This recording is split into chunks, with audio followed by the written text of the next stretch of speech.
YTN 노조는 최남수 사장이 사퇴하지 않으면 2월부터 파업에 돌입하겠다는 입장을 발표했죠. YTN 문제가 무엇인지 민원연 김원경 사무처장과 함께 짚어보겠습니다. 안녕하세요. 안녕하세요. 네. YTN은 보도 전문 채널인데 네. YTN만 뭐 24시간 보는 분들은 없기 때문에 네. 네. YTN에서는 또 무슨 문제가 있을까? 네. 네. KBS나 MBC의 문제에 대해서는 사실 접하는 경우도 많고 네. 예. 또 언론도 보도를 많이 해서 어떤 문제인지 대충 이해하시는 분들도 YTN은 무슨 문제고 최남수 사장의 문제는 뭔지 네. 잘 모르시는 분들이 많아요. 네. 예.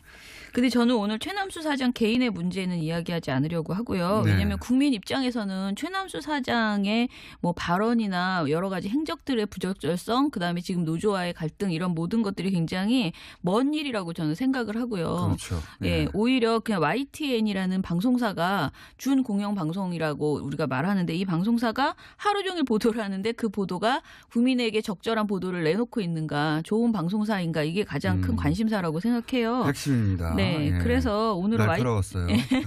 YTN 보도가 좋은지에 대해서 평가를 해보려고 하는데요. 좋다는 것은 이제 민원연은 모든 미디어를 모니터링하니까 네네. 예, 그 모니터링의 기준으로 볼 때, 결과로 네. 볼 때 YTN은 네. 그러면 이런 파업이 사실은 YTN 문제는 YTN 노조 가 가장 정확하게 알겠는데 네. 지금은 최남수 사장 개인의 문제인 것처럼 네, 예. 거의 예. 지금 그렇게 보이는 경향이 있습니다. 그런데 이제 그렇게 문제 삼는 것은 그 이전에 YTN 구성원들이 보기에는 YTN 보도가 공정하지 않다고 스스로 판단했기 때문이 아니겠습니까? 그렇죠. 예. 근데 예. 어떤 점에서 그런지.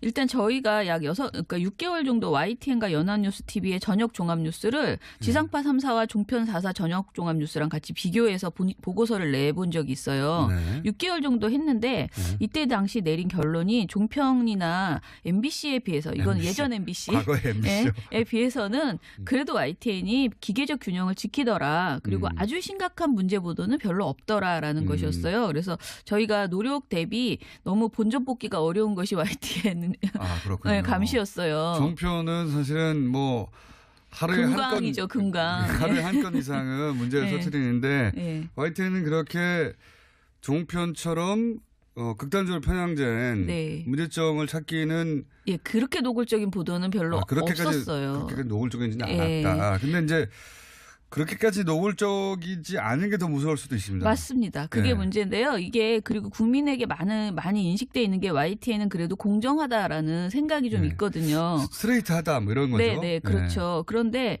기본적인 그 문제가 뭐냐면은 시청자 입장에서 타사 뉴스와 YTN 뉴스를 비교할 때 가장 눈에 띄는 게 그냥 기계적 균형만 잘 지킨다는 거예요. 네. 그러니까 YTN 보도를 통해서는 JTBC 보도를 보는 것처럼 뭔가 어떤 일이 벌어졌는지 정확하게 인식하고 판단하기 매우 어렵고요.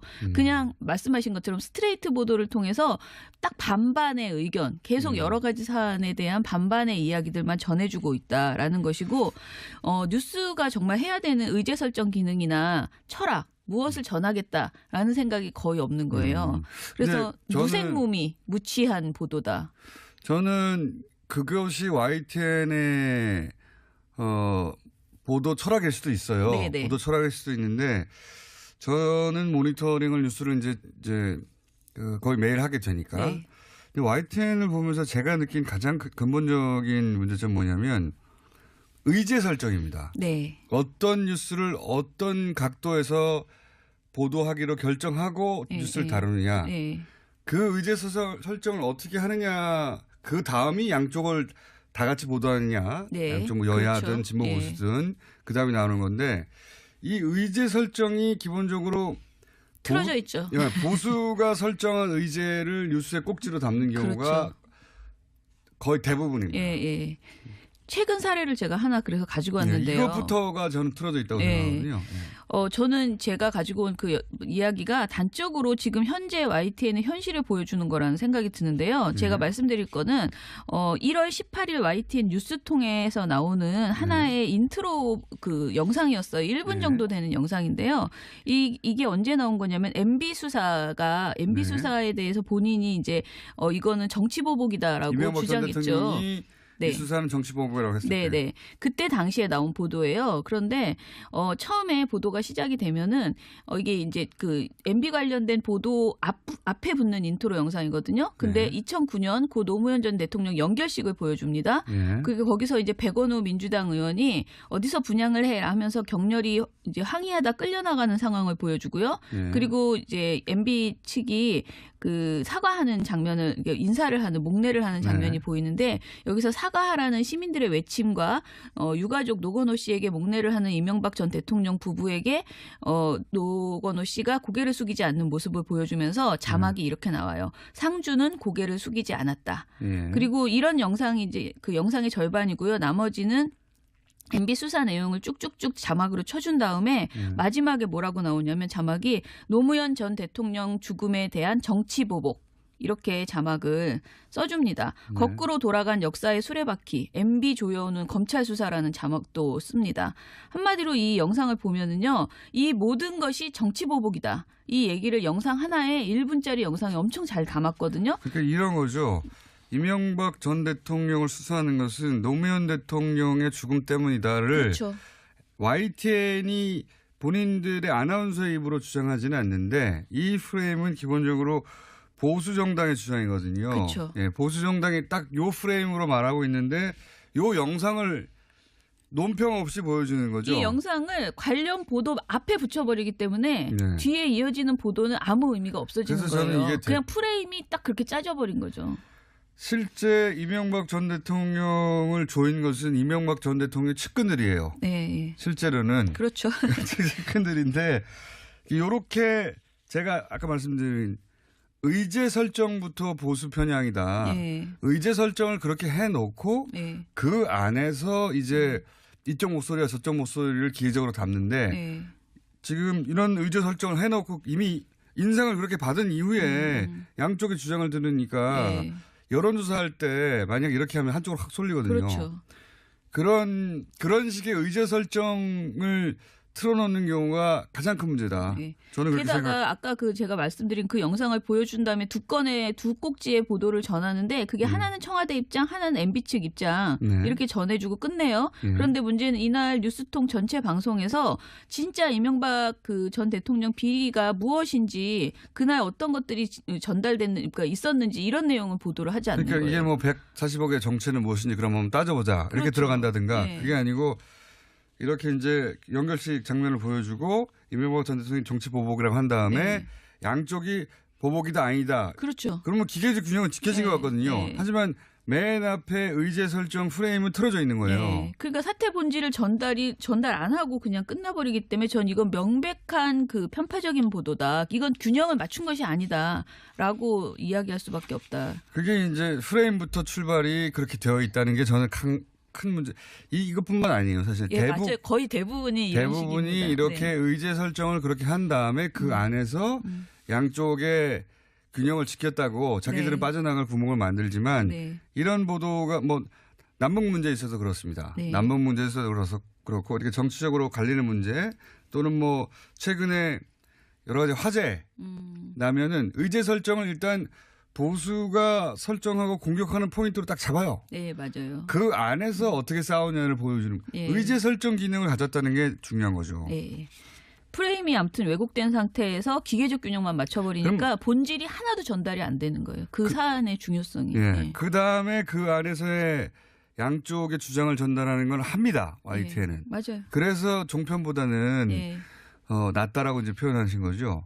근데 여기서 끝나는 게 아니라 그 다음에 이런 보도 후에 뭐가 나오냐면 토크가 나와요. 예, 토크를 많이 하죠. 여기서 이제 결정해 줍니다. 예. 어떻게 생각할지 방향을. 네, 그 YTN이 그 종편처럼 시사 토크쇼를 많이 하진 않지만 하루 종일 뉴스를 하는데 뉴스 속 곳곳에 종편과 같은 모양새로 패널들이 나와서 대담을 하는 그런 코너가 많이 있습니다. 그런데 최근에 이상할 정도로 YTN에 출연하는 패널의 성향이 지나치게 편향되어 있다라는 제보를 많이 저희가 받게 되었어요. 이상하진 않고 예전부터 그랬어요. 굉장히 많이 받아요. 이전보다. 최근에 더 많이 받았어요. 그런데 사실 이런 문제점은 YTN 구성원들이 이미 인지하고 있었던 것으로 보이는데요. YTN 노조 산하의 공정방송 추진위원회가 그러니까 재작년이네요. 2016년 12월 말일, 12월 29일에 보고서를 하나 발표한 적이 있습니다. 이때는 박근혜 국정농단 사태가 한창이던 시기였죠. 이때 보고서의 핵심 내용은 YTN에 출연한 정치평론가의 성향이 지나치게 여당인 새누리당에 편중되어 있다라는 것이었어요. 2016년 11월 1일부터 12월 19일까지의 정치평론가를 모두 출연한 분들을 다 조사해봤더니 644회 중에서 253회로 새누리당 관련된 분들이 가장 많았다. 라는 것이고 중도 성향, 새누리당은 아니고 여당, 당시 여당, 중도 성향이 207회 그리고 당시 야당 성향이 184회 순이었는데요.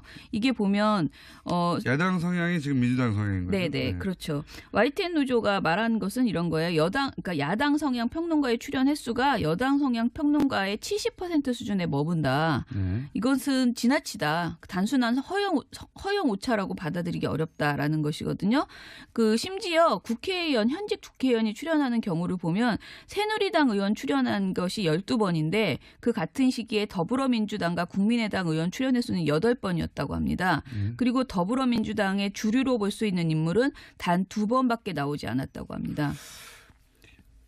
이게 참 교묘한 건데요. 예, 교묘한 건데 아까도 말씀드렸다시피 의제 설정 이것이 만약에 YTN이 보도 전문 채널이 아니라 시사 평론을 하는 것이면 또 다릅니다. 네, 그렇죠. 종편은 그런 의미에서는 그렇게 하면 안 되지만 아예 정하고 가거든요. 우리는 보수편이야. 처음부터 끝까지 이렇게 정하고 가기는 가는데 여기는 그렇지 않다고 하는 곳이거든요.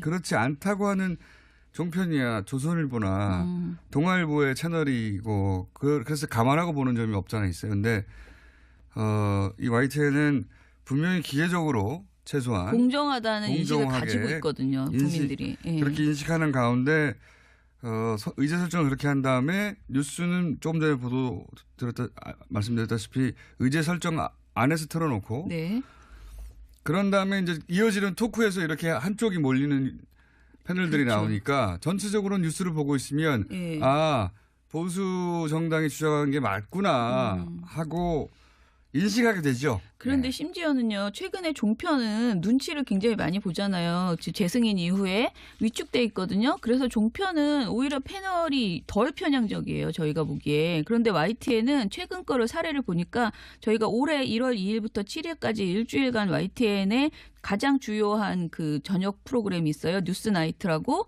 밤 10시에 방송되는 방송인데 이것에 출연하는 그 나이트 포커스에 출연하는 패널들을 분석을 해봤어요. 그랬더니 핵심 토크죠 이게. 그런데 6일간 나이트 포커스에 출연한 패널이 총 14명이었는데 이 중에서 자유한국당 등 보수권을 대변하는 인물이 11명. 14명 중에 중립적 성향을 가진 분이 2분, 그리고 여당 성향은 1분에 그쳤습니다. 그러니까 굉장히 지금도 여전히 그러니까 2016년 말이 아니고 지금 현재도 굉장히 편향적인 패널 배치를 하고 있다. 아닐 것 같은데 됩니다. 실제로는 이렇습니다. 네. 그렇습니다. YTN을 보고 있으면 뉴스를 그냥 스트레이트로 전달하는구나 라고 생각되는데 실제로는 이렇습니다. 실제로는 이래서 노조 내에서 계속 문제 삼는 거죠. 그리고 문제 발언을 하는 패널들도 굉장히 많아요. 그러니까 많은 분들이 종편에서만 그런 발언이 나오리라 오보막말 편파 뭐 그런 발언이 사실은 YTN에서도 여러 번 나오고 있다라는 것이에요. 좀 예를 들어서 최근 사례를 보면 1월 2일에 YTN 뉴스나이트에서 그때 당시에 이제 우리은행이 초등생 그림을 2018년 달력에 넣은 것을 가지고 뭐 종북 친정권 그림이다라면서 비판 많이 자유한국당이 비판했던 사안이 있었잖아요. 여론을 통해서는 비판을 많이 받았는데 자유한국당은 이게 이제 초등학생까지 이렇게 네. 인공기를 그렇죠. 그려놓는 시대가 네. 됐다면서 근데 비판했는데. 이날 출연했던 최직령 변호사라는 분이 이 네. 방송에 나와서 뭐라고 하셨냐면은 저희 패널로도 잠깐 있었는데요. 예. 네. 그 앞에는 그냥 그 남들이 다 하는 얘기를 그냥 했는데요. 그러니까 네. 초등학생이 그린 거 맞냐라는 얘기를 했는데 이런 얘기를 합니다. 보송보송하게 생긴 베고니아가 저게 우리가 일반적으로 얘기하는 김정일화 그리고 그 옆에 있는 꽃이 김일성화다. 라고 말하고 전체적인 상징적인 의미를 봤을 때 과연 초등학생이 아무런 의미가 없이 그냥 그린 것인가에 대해서는 상당히 의문이 생길 수밖에 없다. 촛불이 나오고 나라다운 나라 이런 얘기가 나오고 뒤에 보면 노란 리본을 형상화해서 세월호를 형상화. 은행이라는 것은 경제이고 경제의 요체는 정치적 중립인데 은행이 어떻게 보면 정치에 관여한 듯한 그런 그림이다. 이렇게 평가를 해요. 너무 진도가 많이 나가셨죠. 진짜 초등학생이 그린 게 맞는데 네네. 초등학생이 세월호도 형성하고 은행도 형성하고 그다음에 김일성화도 형성하고 김정일화도 그래서 형성하고. 서울에서 그 조용필 씨 노래에도 나오는 베고니아 꽃이 이제 종북꽃이다 이렇게 또 이야기를 하고 베고니아 꽃이 종북꽃이라는 네, 얘기는 그렇잖아요. 내가 떠날 네. 수 없는 얘기인데. 그래서 네. 이런 황당한 얘기가 YTN 전파를 탔는데 사실은 이게 얼마든지 반박이 많이 나왔던 내용이었거든요. 심지어는 박근혜 전 대통령이 의장을 맡았던 민주평화통일자문회의의 2014년 그 공모전에서 이때 당시에도 인공기가 이제 그려져 있는 그림이 엄청 많이 나왔어요. 예. 한 절반 가까이 나왔어요. 그렇죠. 아니, 그리고 장관상을 받았어요. 남북 통일을 주제로 하라고 그러면 그릴 네. 수 있는 국기가 뭐가 있습니까? 태극기 아니면 인공기인데요. 그래서 예. 수상작의 절반 정도는 인공기를 그리고 있어요. 그러니까 이런 내용이 반론이 전혀 안 나오고 일방적으로 완전히 비판하는 그런 내용만 그러니까 자유한국당 입장만 대변하는 그런 패널이 나왔다는 초등학교에까지 거죠. 네. 이 종북 사상이 스며들어서 초등학생이 김일성화를 그리고 있다 뭐 이런 네. 거죠. 김정일 꽃 참. 좀 아무튼 당황스럽습니다. 근데 이런 내용이 이제 앞에 이런 논란이 있다고 네. 기계적으로 보도한 다음에 그다음에 전문가라는 분이 나와서 이런 얘기를 하면 그쪽 방해로 쏠리는 게 맞잖아요. 근데 또 이때 앵커가 잘 정리해주면 또 되잖아요. 네, 제가 근데- 만약에 있었으면은 말도 안 되는 얘기 좀 그만하셨을 텐데. 예. 근데 지금 YTN의 진행자도 사실은 심각하다. 종편 진행자 못지않다. 굉장히 편향적인 질문을 많이 하더라는 겁니다. 예를 들어 볼게요. 21일에 오전 9시에 현성월 단장이 이제 왔죠. 그래서 21일, 22일 내내 YTN과 연합뉴스 TV는 거의 그냥 현성월 TV였거든요. 근데 20일 YTN 뉴스 Q라는 프로그램에서 앵커의 행태를 보겠습니다. 먼저 뭐 패션에 무슨 의미가 있냐, 왜 저 옷을 입었을까요? 이런 질문은 워낙 흔한 이야기라서 생략하고요. 이날 패션을 넘어서서 현성월의 믹스커피에 대해서 이야기가 진행됩니다. 그러면서 김대근 앵커가 믹스커피 말고 아메리카노 달라고 전해지기도 했는데 이게 인상적이었는데 어떻게 들으셨어요? 라고 물어요. 그랬더니 패널이 그거 별로 중요하지 않다라는 식으로 크게 문제 없다라고 대답을 합니다. 그랬더니 앵커가 다시 묻습니다. 그럼에도 불구하고 사실 현성월의 모습을 보면서 이게 일반 북한 주민들의 모습과 어떤 차이점이 있을까 이런 궁금증이 들기도 하더라고요. 아까 커피 질문을 드렸습니다만 사실 북한에서는 커피 한 잔이 며칠치 임금에 해당된다는 이런 얘기도 있거든요. 실제로 어떤가요? 라면서 다시 한번 믹스커피에 대해서 또 화제를 꺼내는 거예요. 그랬더니 이제 나중에 현성월 단장이 아메리카노 시킨 것이 연출됐을 가능성도 배제할 수 없다. 왜냐하면 아무래도 커피라는 것은 지속적으로 마셔야 되는데 이것을 지속적으로 마실 수 있는지는 의문이다라는 답변을 패널이 했어요. 북한의 경제 수준은 매우 낮다. 네네. 한마디로 북한을 못 사는데 네. 커피 맛을 알겠냐 이런 질문이죠. 그러니까 이 답변이 나올 때까지 집요하게 계속 이 질문을 했다는 것이죠. 그게 이제 맞습니다. 진행자의 그 질문도 네. 의제 설정 아래서 질문이 계속 나와요. 특히 그렇죠. 북한 관련 뉴스를 YTN에 다룰 때는 아주 집요하게 네. 보수 편향의 시각을 갖고 뉴스를 의제 설정을 한 다음에 그것이 원하는 답변이 안 나오면 진행자가 그 답변을 계속 유도합니다. 네, 북한은 못 산다. 이 북한은 종편이 많이 하던 거잖아요. 네, 북한은 나쁜 나라다. 음. 이 소위 이제 남북 관계가 어떻게 개선될 수 있을 것인가. 이게 네. 어떤 계기가 될까 얘기를 하지 않고 항상 그렇게 북한은 나쁘다라는 네. 전제하에 모든 질문이 나가요. 그러니까 기본적으로 앵커 질문이 너무 수준이 낮고 부적절한 답변을 전혀 방향을 틀어주기는커녕 더 부적절한 질문을 계속. 수준은 저도 낮으니까 네, 할 말은 그거는 없는데요. 좀 제 말은 수준이 낮은 건 둘째치고 편향 의도된 방향으로 네. 그러니까 뉴스 속에서 애초에 설정된 의도대로 질문을 반복적으로 보수 편향으로 하죠. 네, 예. 그렇죠. 뉴스 진행자도 그렇게 합니다. 그래서 가만히 보고 있으면 부지불식간에 보수의 의제와 네. 보수의 방향성과 예, 보수의 문제의식 주장을 흡수하게 돼요. 그렇죠. 기계적으로 분명히 맞추는 것 같은데 그건 기술적으로 객관적으로 보여요 일단은. 네, 객관적으로 보이는데 객관적으로 보이는데 보수가 굉장히 중요하게 생각하는 의제에 있어서는 네. 그 이면에 깔려 있는 편향성을 예. 뉴스를 계속 보다 보면 반드시 느끼게 됩니다. 그렇죠. 반드시. 예. 예. 그런 세월이 굉장히 오래됐어요. 예. 예. 양지열 변호사도 YTN 토론 패널에 자주 나옵니다. 그리고 양지열 변호사는 MBC 저 땜빵으로 하던 예. 진행자의 생명이 끝났나요? 끝나가고 있나요? 둘 중 하나입니다. 네. 이제 곧 다시 저희 돌아올 거예요? 뉴스 공장에 나오겠죠. 예. 100만 번 좀 골려줄 생각입니다. 아, 왜 그러십니까? 예. 아니 가끔 안 나와서 전 그리웠어요. 근데 예. 다행히 잘렸다고 하니까요. 자, 그렇게 만약에 이걸 이제 이런 내용의 관점에서 보지 않고 형식의 관점에서 보자면 네. 형식으로는 다 요건을 지킨 것처럼 보여요. 그래서 교묘하다고 저는 생각해 왔어요, 항상. 근데 사실 다 지킨 거는 아니에요. 왜냐하면 그것도 다 지키진 저희가 않았습니까? 늘 말하지만은 쟤는 이 얘기를 정말 많이 드리고 싶은데 얘기하고 싶은데 어떤 뉴스가 어떤 사안에 대해서 찬반의 의견을 똑같이 전한다고 해서 그게 좋은 보도는 아니잖아요. 그것도 맞습니다. 예. 그건 또 다른 이야기인데. 예. 그러니까 보도에서 BBC 가이드라인을 보면요. 보도에서 일련의 시각이나 의견을 동일한 비율로 다룰 것을 요구하는 거 아니다. BBC는 대신 적절한 비중을 달성하도록 노력해야 한다라고 얘기해요. 그러니까 소수 견해를 우세한 의견과 똑같은 비중으로 다뤄야 하는 것은 아니다. 그거가 진짜 문제입니다. 예, 이렇게 맞습니다. 밝히거든요. 근데 우리 지금 YTN 보도는 모든 것을 그냥 딱 반반 지키처럼 예를 보도를 하는 들어서 거예요. 이제 태극기 집회 때를 생각해 보시면 네. 탄핵 찬성 여론이 80%였거든요. 네.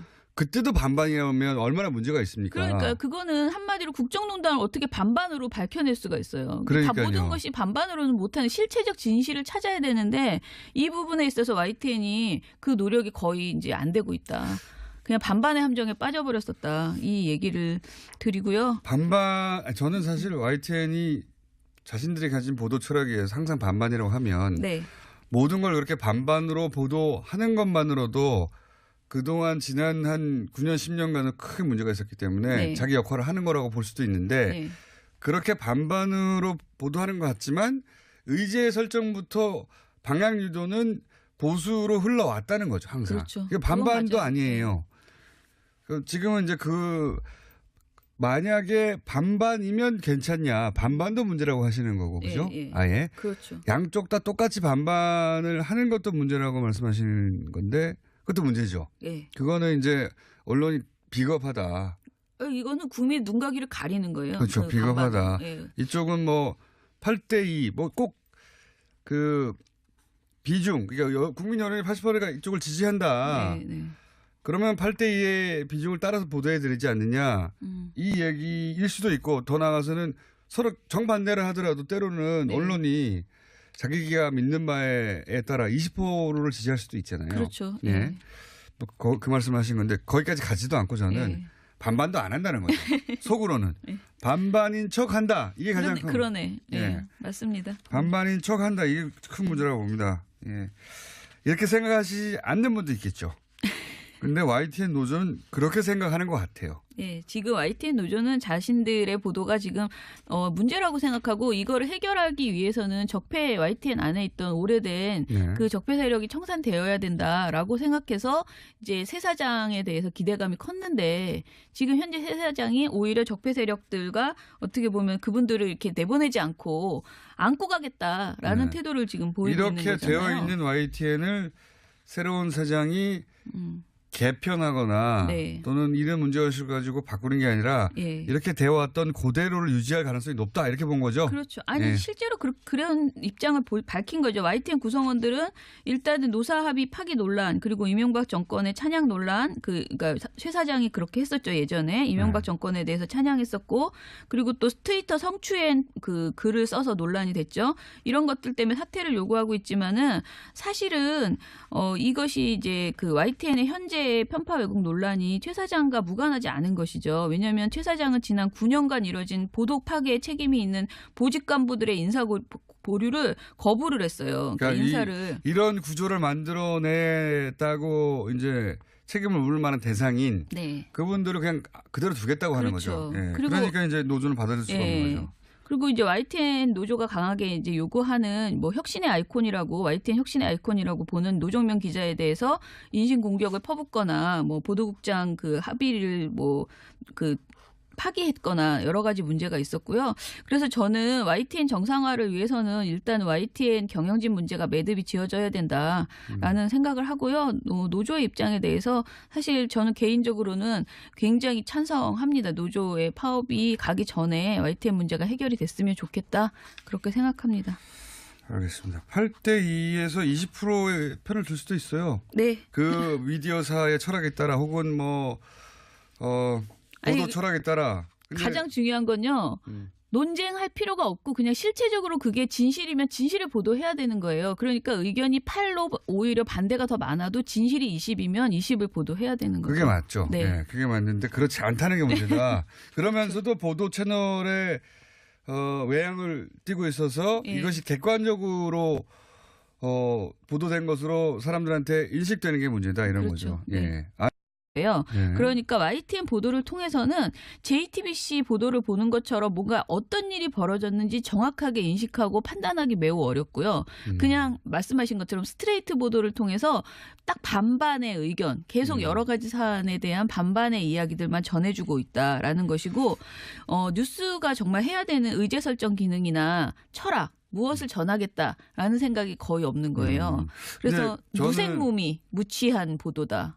저는 그것이 YTN의 보도 철학일 수도 있어요. 네네. 보도 철학일 수도 있는데 저는 모니터링을 뉴스를 이제 거의 매일 하게 되니까. 네.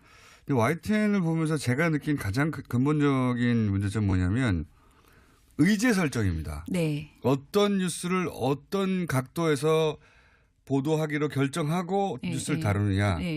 그 의제 설정을 어떻게 하느냐. 그 다음이 양쪽을 다 같이 보도하느냐. 양쪽 뭐 여야든 그렇죠. 진보 보수든 그 다음이 나오는 건데 이 의제 설정이 기본적으로 틀어져 있죠. 보수가 설정한 의제를 뉴스의 꼭지로 담는 경우가 그렇죠. 거의 대부분입니다. 예. 최근 사례를 제가 하나 그래서 가지고 왔는데요. 이것부터가 저는 틀어져 있다고 생각하거든요.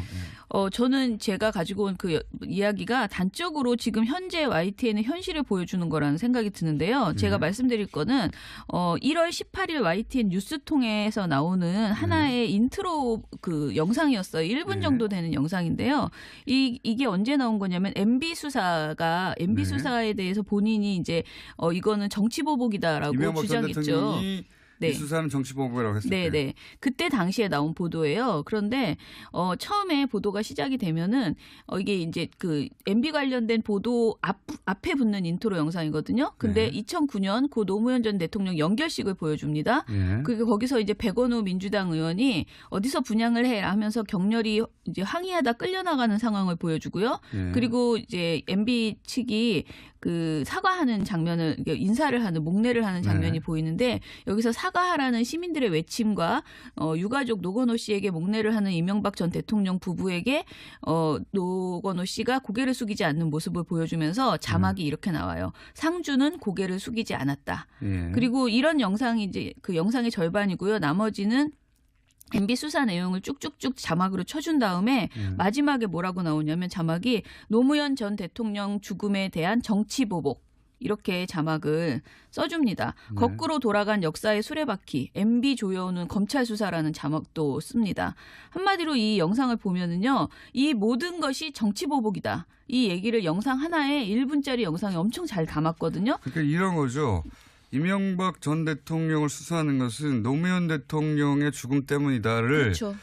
YTN이 본인들의 아나운서의 입으로 주장하지는 않는데 이 프레임은 기본적으로 보수 정당의 주장이거든요. 그렇죠. 예, 보수 정당이 딱 요 프레임으로 말하고 있는데 요 영상을